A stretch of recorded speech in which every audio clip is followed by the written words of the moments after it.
Welcome, everyone. So nice to be with you here, spiritually, if not completely physically.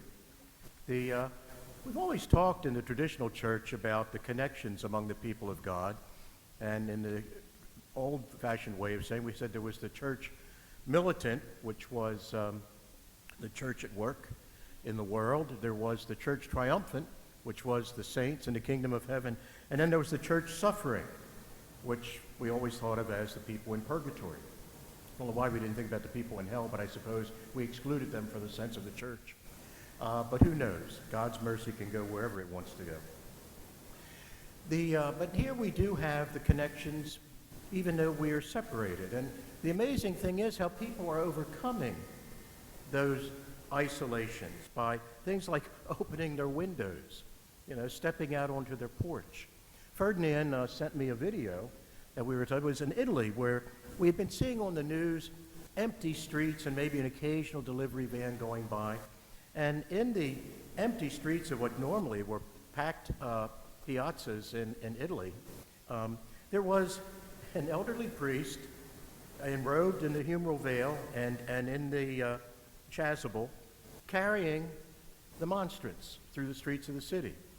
And what normally would have been a canopy directly over the priest holding the Blessed Sacrament as a sign of reverence and marking the sacred space, about 10 feet behind this priest was another elderly priest who was carrying the canopy but keeping a safe distance. I don't know if they're protecting the Blessed Sacrament or protecting one another, but it was a marvelous, marvelous picture of Christ simply walking the streets in the presence of the Eucharist. And you saw people that were in their delivery vans stopping. They opened the door, they got out, they knelt down, they blessed themselves. You saw people opening their shutters and bringing their children and holding them up and pointing, to a reminder of the presence of Christ in what would normally be an abandoned street.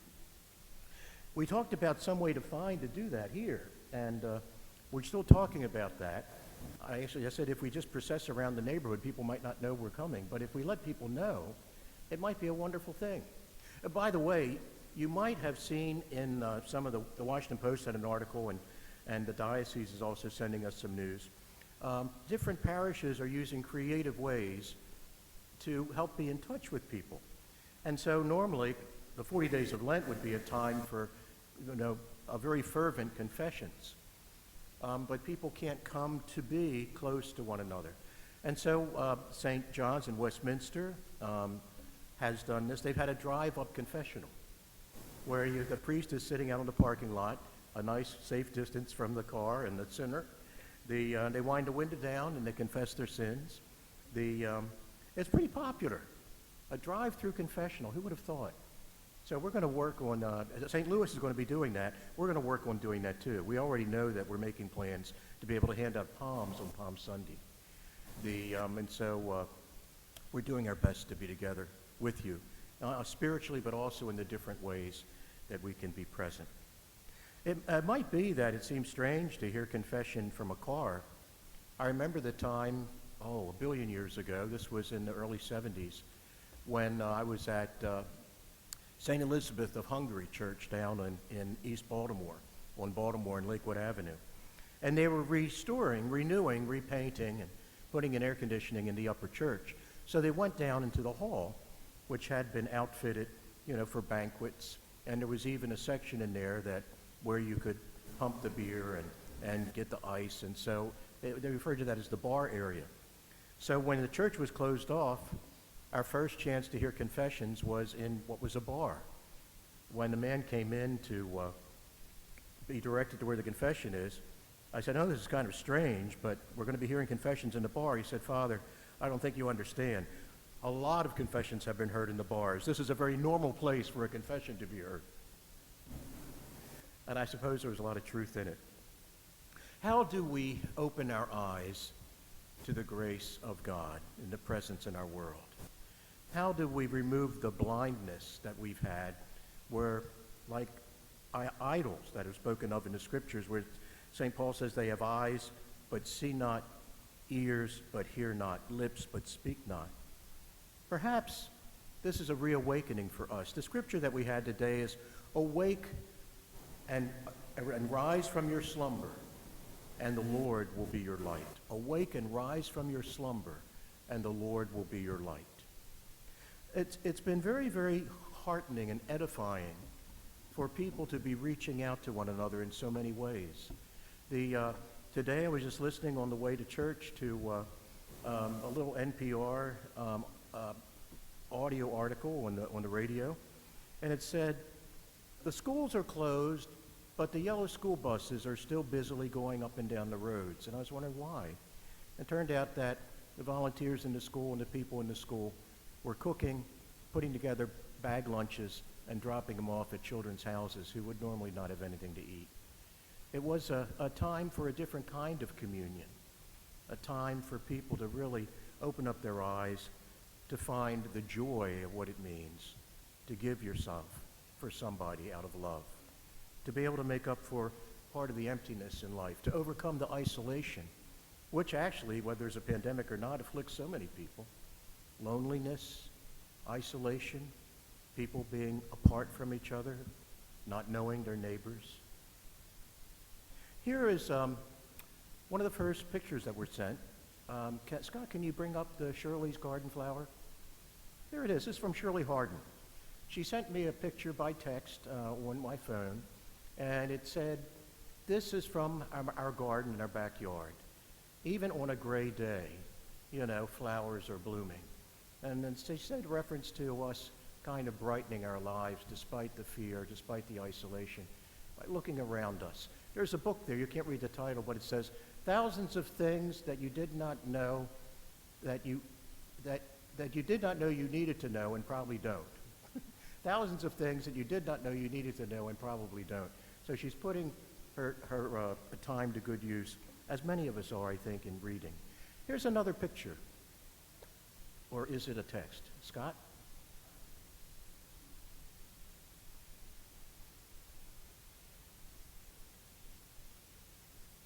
Here is a Lenten prayer. I invite you to read it along with me. It says this, loving Father, as I journey with you during this time of Lent, bless me to come closer to you. Open my heart to realize your abundant love for me as I strive to be a better version of myself. Help me to develop the generosity of heart and mind to spend more time with you in prayer, to courageously let go of the things that I am overly attached to be more charitable with my time and resources. Bless me with courage when I am afraid, strength when I am weak, trust in your steadfast love when I fail. Grant that my Lenten journey leads to the inner transformation of my heart, that I may humbly become a living example of your compassionate love in our hurting world.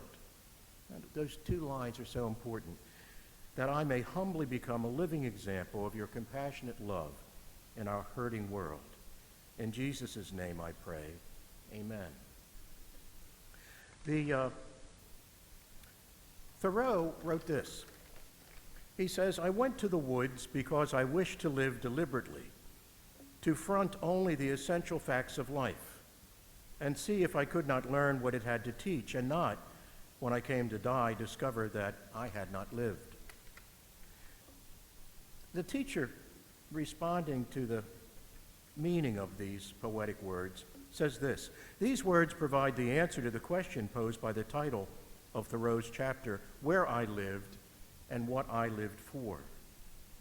Perhaps this is important for us today, not just perhaps, but it certainly is important for us today, because we now, in this time of everything being shut down, we have a chance to really say, what were we so busy about before? Was it life-giving or life-isolating?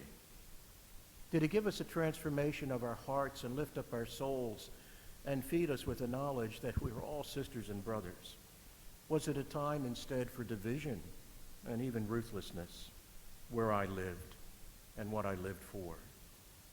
The first part of this title is a practical concern about a place of residence, while the second part is a deeply philosophical concern about the meaning of life. Thoreau combines the practical and the philosophical in his Walden project, and so the phrase, the essential facts of life, can refer both to material necessities like food and shelter, but also to the core of human existence.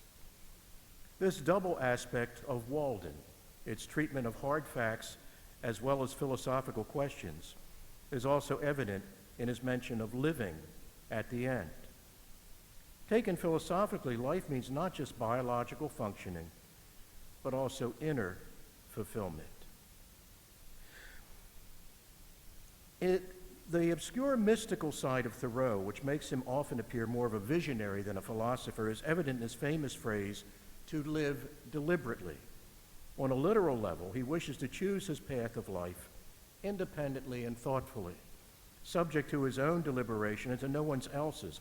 But on a higher level, the phrase is mystical and haunting. Since, of course, nobody ever chooses to live or deliberately seeks to exist. But in the midst of this pandemic, we are not helpless in choosing how we are to live. We cannot create our own existence, but we can determine its meaning in our life. There's another picture, I believe. Let's save that for later. Skip to the next picture, please.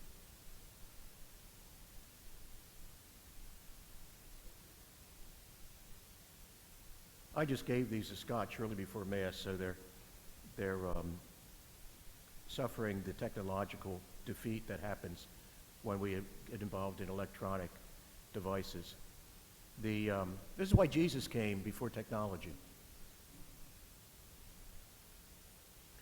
With so many things being shut down, someone sent me a joke that said, a man was sitting on the sofa in his living room in front of the TV where he was supposed to be watching the March Madness basketball games. And he picked up his phone and was talking to his friend and saying, I don't know what we're going to do. I don't know why they canceled this, and there's not even going to be spring training. And he says, by the way, there's a woman sitting on the sofa who I've just noticed. Apparently she's my wife. She seems nice, though. Here is the picture we're looking for. Scott, can you enlarge it a bit? What this is some friends were walking in Gunpowder, along the Gunpowder River, in Timonium. Okay, that's right, leave it the way it is, and you may not be able to see this very clearly, but there's a little island that's right in the middle of the Gunpowder River, and on it, separated from the people walking by on the trail, but quite evident to them, is a flutist, or flautist, a man who set up a chair, a music stand, and bundled himself up against kind of the damp and the cool weather, and just was playing this beautiful music. And this, I think, is part of how we are learning again, to be mindful, to take away the blindness from our eyes, the busyness from our soul. Here is, if we can bring it down, this is this poem that was just before this called Lockdown. Here it is. This was just sent to me this morning by Fred Gunther. This is from Father Richard Hendrick, a priest friar of the Irish branch of the Capuchin Franciscan order. For over 20 years, he's worked to bring the insights of the Christian contemplative tradition to greater public awareness. It's entitled Lockdown. He says this: yes, there is fear. Yes, there is isolation. Yes, there is panic buying. Yes, there is sickness. Yes, there is even death. But they say that in Wuhan, after so many years of noise, you can hear the birds again. They say that after just a few weeks of quiet, the sky is no longer thick with fumes, but blue and gray and clear. They say that in the streets of Assisi, people are singing to each other across the empty squares, keeping their windows open, so that those who are alone may hear the sounds of family around them. They say that a hotel in the west of Ireland is offering free meals and delivery to the housebound. Today, a young woman I know is busy spreading flyers with her number through her neighborhood so that the elders may have someone to call on.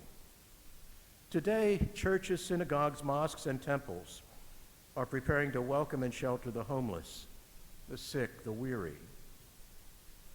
All over the world, people are slowing down and reflecting. All over the world, people are looking at their neighbors in a new way. All over the world, people are waking up to a new reality, to how big we really are, to how little control we really have, to what really matters, to love. So we pray and we remember that, yes, there is fear, but there does not have to be hate. Yes, there is isolation, but there does not have to be loneliness. Yes, there is panic buying, but there does not have to be meanness. Yes, there is sickness, but there does not have to be disease of the soul. Yes, there is even death, but there can always be a rebirth of love. Wake to the choices you make as to how to live now. Today, breathe. Listen behind the factory noises of your panic. The birds are singing again. The sky is clearing. Spring is coming. And we are always encompassed by God's love. Open the windows of your soul. And though you may not be able to touch across the empty square, sing. That's one reason why in our broadcast Mass we knew we had to have music. We knew that we had to have the beauty of each other's voices. We knew we had to have something that would lift up our hearts and touch our soul. Ironically, this is the fourth Sunday of Lent, which is meant to be a time where we remember the joy in life. It happens only twice in the church's calendar year, once in Advent, once in Lent. And we wear pink. I actually forgot to put it on because, I don't know, but like you, I've lost the track of the days. Suddenly, it's the fourth Sunday of Lent. It seems like in the 8 days since we first shut down the churches, that 2 months have gone by. But we do rediscover the joy. We do rediscover that we can awake from our slumbering as if from the dead, and Christ will be our light.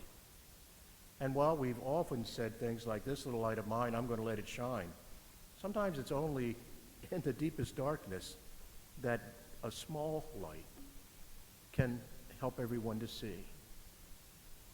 When I was growing up in the 50s, they had a number of things that were offered on the TV, back when it was black and white. And the TV didn't even stay on for 24 hours a day. Because they had such little programming, they were ready and anxious to offer so many things. And so what happened, it was an opportunity for the different faith, the Christian, the Jewish, the Catholic, to share their stories, their holy books, their lessons in life. And one of them was called Lamp Under My Feet. And it began with a candle shining in the darkness. And there was a little musical song that said, if everyone lit just one little candle, what a bright world it would be. Arise, O sleeper, from your slumber. Arise as from death, and Christ will be your light. Happy spring. We're still moving to Easter. We'll find new ways to be together. But after all of this is over, perhaps we may find that we will no longer be as separate any longer, nor would we choose to allow it to happen, but that we would deliberately confront the essential things of life, as Thoreau says, and love one another again.